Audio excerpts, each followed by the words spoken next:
terima kasih pemirsa Anda masih bersama kami dalam bincang hari ini. Saya masih ditemani juga oleh Mbak Sri Naida selaku Wakil Ketua Forum Pengurangan Risiko Bencana Adaptasi Perubahan Iklim atau Forum PRB API Kalimantan Selatan, dan beliau juga merupakan Direktur Komunitas Ambin Batang Banjarmasin. Nah, selain menjadi aktivis yang sangat energik ya, aktivis lingkungan, namun Mbak Naida juga ini menulis novel. Boleh di-spill Mbak Naida judul novelnya apa, Mbak?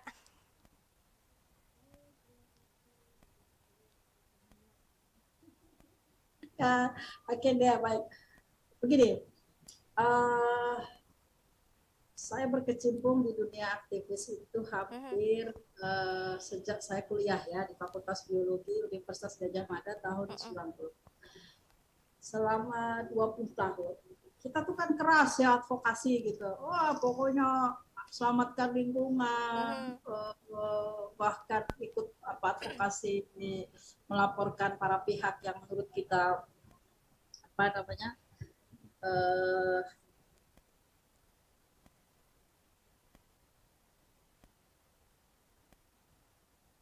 Ya,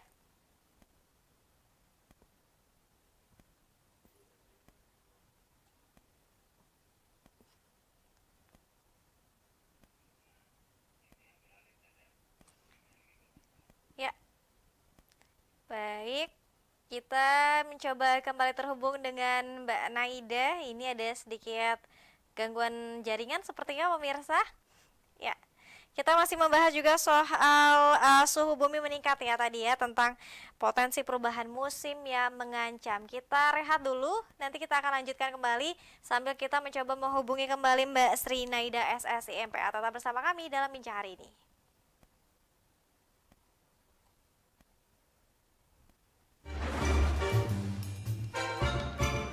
Mbak, Assalamualaikum.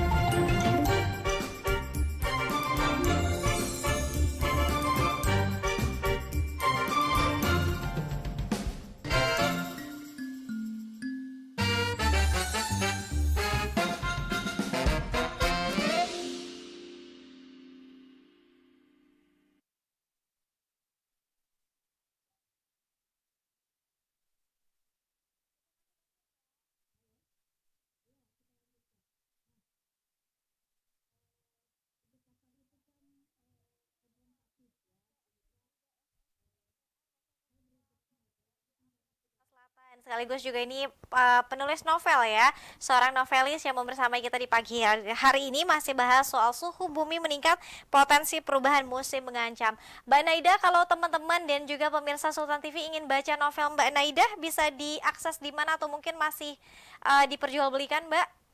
masih ya, jadi Masih. saya ada 3 novel yang saya Mm-mm. tulis berbasiskan budaya lokal ya orang Kalimantan Selatan terutama. Ya. Jadi satu novel itu judulnya Augustan, itu tentang sikap-sikap kesatria. Yang Mm-mm. kedua itu yang agak kontroversi nanti Balaki Dua ya. Yang terakhir itu tentang Arsarunai.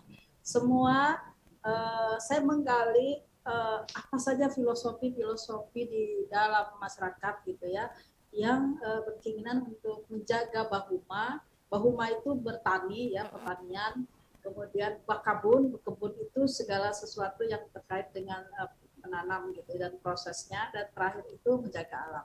Nah, novelnya nanti bisa dihubungi saya gitu ya, Ya. karena baru apa satu sudah cetak, yang kedua nanti bisa didapat, yang kedua dan ketiga bisa online. Nah, Mm-mm. ada spirit yang ingin saya sampaikan terhadap pemanasan global ini. Ya.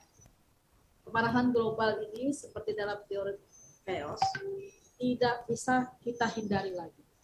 Mau tidak mau, face to face Mm-mm. harus kita hadapi, harus kita berubah ya.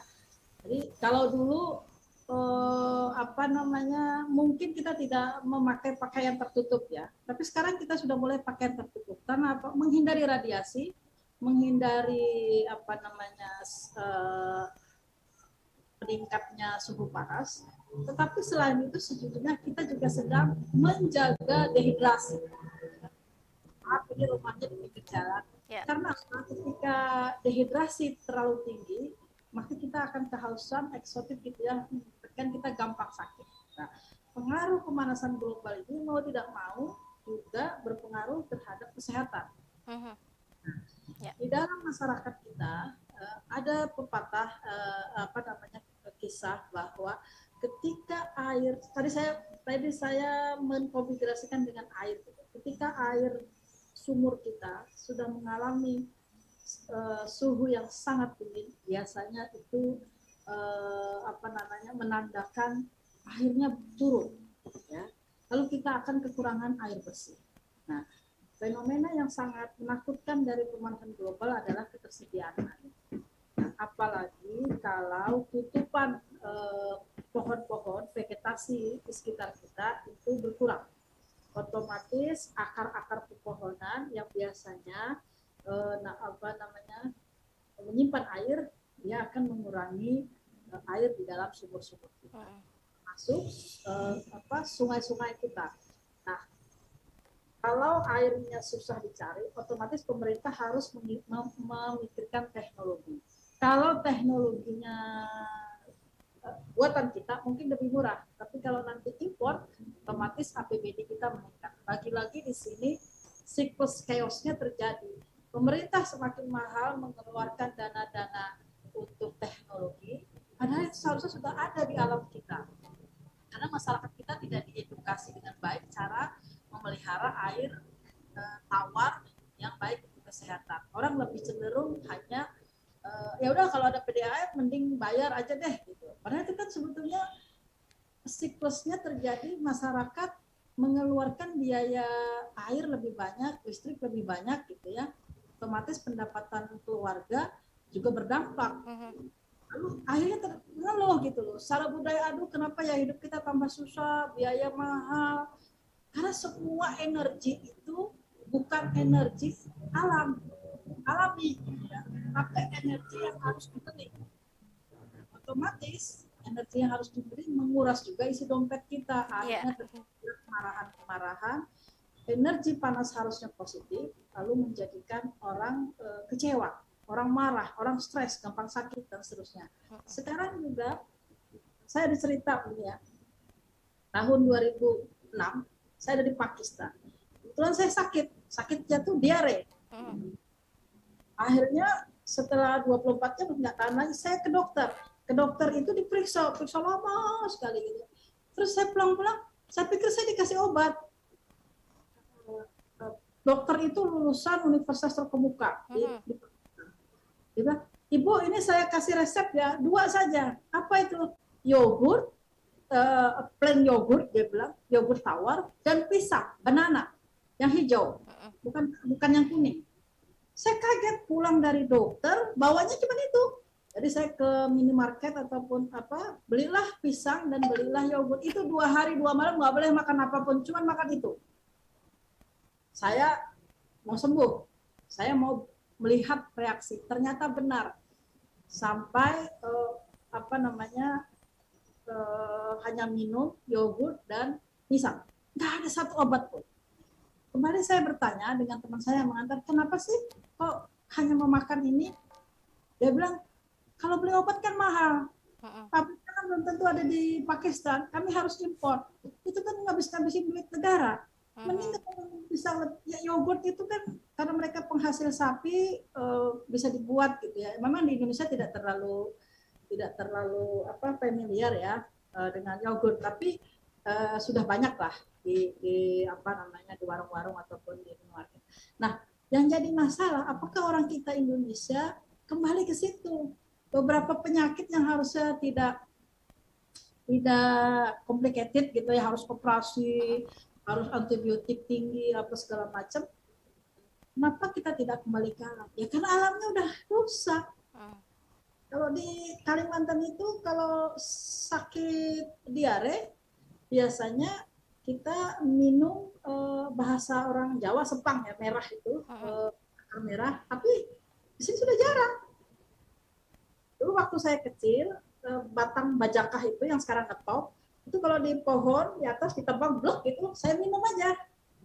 Itu cairan gitu ya dari akar, warnanya agak kuningan merah. Nah, itu biasa. Tapi sekarang sudah nggak biasa lagi karena hutannya udah ganti hutan sawit, ya pasti nggak ada bajakah. Yeah. Jadi kearifan lokal kita seharusnya energi besar tadi karena panas, energi itu kan menghasilkan karya cipta, tenaga luar biasa, keinginan maju lebih luar biasa. Tapi kearifan lokal kita hilang. Nah, disinilah terjadi kontradiktif yang harus dituliskan kembali oleh para penyair, oleh para filosof, oleh para siapa saja yang berkepentingan untuk membangun pemikiran manusia. Kita harus berubah lagi, kita harus baca lagi alam kita dengar lagi ini leluhur kita ceritanya apa. Itulah kenapa saya kemudian mendekati melalui bahasa-bahasa sastra, membangun kebersamaan ya, sehingga perjuangan kita itu nampaknya merubah mindset dan juga sanggup merubah fenomena alam yang ikut berubah. Nah, jadi menariknya begini, ada tradisi di Kalimantan, mungkin juga di Serang ya, kita punya tradisi berladang, itu katanya membakar hutan atau boguma itu melalui insight ya. Insight itu penglihatan, kalau leluhur kita ataupun penglihatan kita bulannya jatuh begini pada bulan baru kita mulai bertanam. Sementara sekarang ini kan sejak revolusi hijau terjadi perubahan, ada nggak ada bulan, ada nggak ada air, ada sumur dingin atau tidak, orang nanam saja 2 kali 4 kali. Karena apa? Pestisida sebagai ajimatnya, sebagai resep utamanya. Karena kita mengejar food security gitu ya, supaya kita tetap ada. Nah, apakah itu lalu jadi bumerang buat kita? Saya menjawab ya. Beda alam Kalimantan, beda di Jawa. Saya 20 tahun ada di Jogja ya. Kalau di Jogja itu memang tanahnya gembur.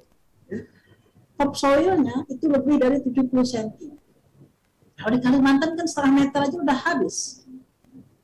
Memang kita harus berpindah, ya, tetapi harus kearifan lokal kita yang memang kontradiktif terhadap istilah pembakaran lahan.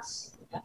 Kalau memang bisa ada alat yang dibawa ke atas gunung, mudah untuk mencampur, lalu nanti setelah mereka berkebun, dipindahkan pohonnya tumbuh lagi, mereka pindah lagi gitu ya. Nah, keadaan ini sebetulnya memicu perubahan iklimnya menjadi sulit diprediksi. Tetapi faktanya kekeringan makin tinggi. Adalah kalau sudah kemarau agak panjang saja saudara-saudara kita di Indonesia Timur, NTB, NTT itu sudah kering semua. Ya.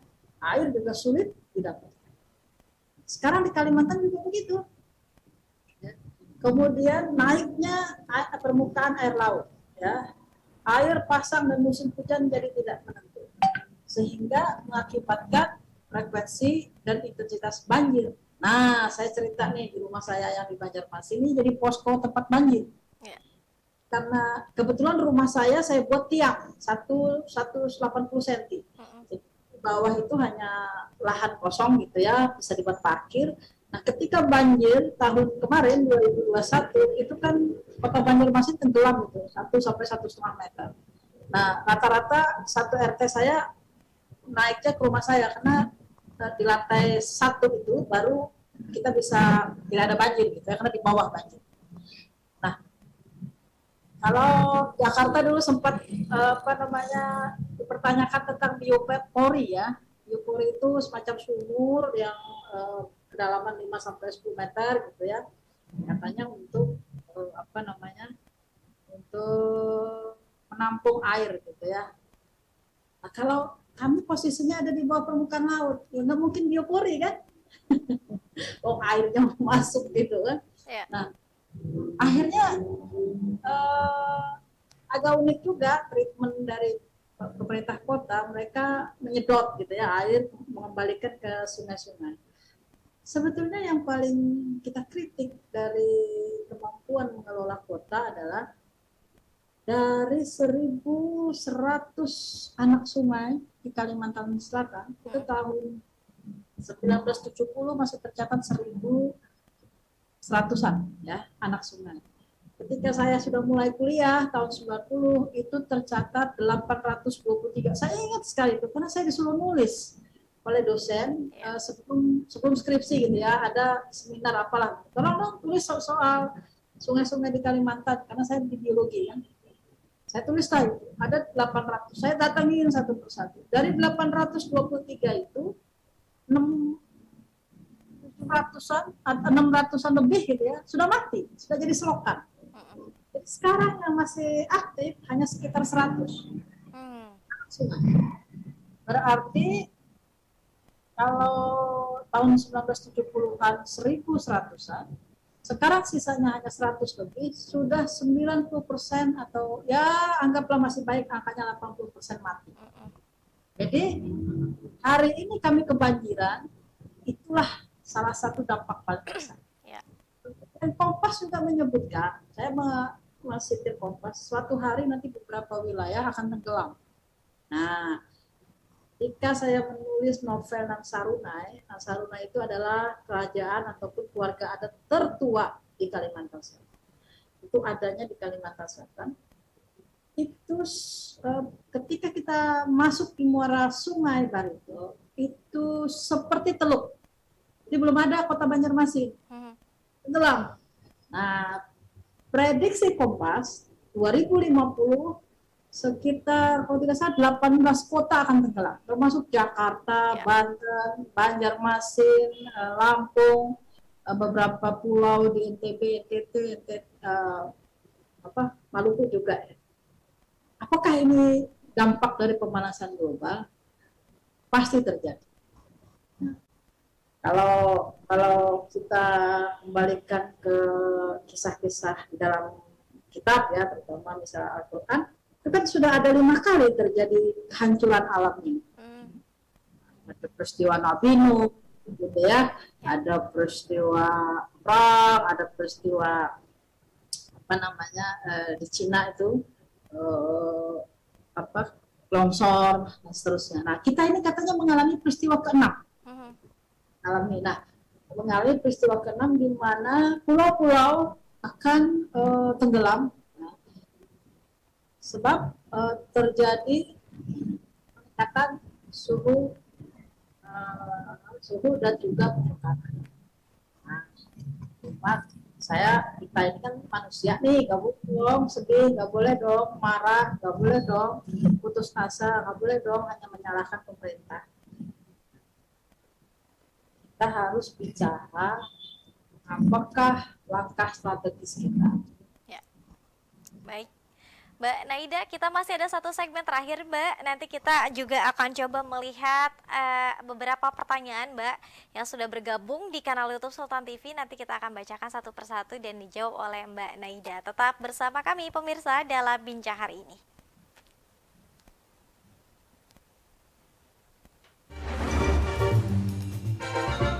Satu segmen lagi ya, Mbak.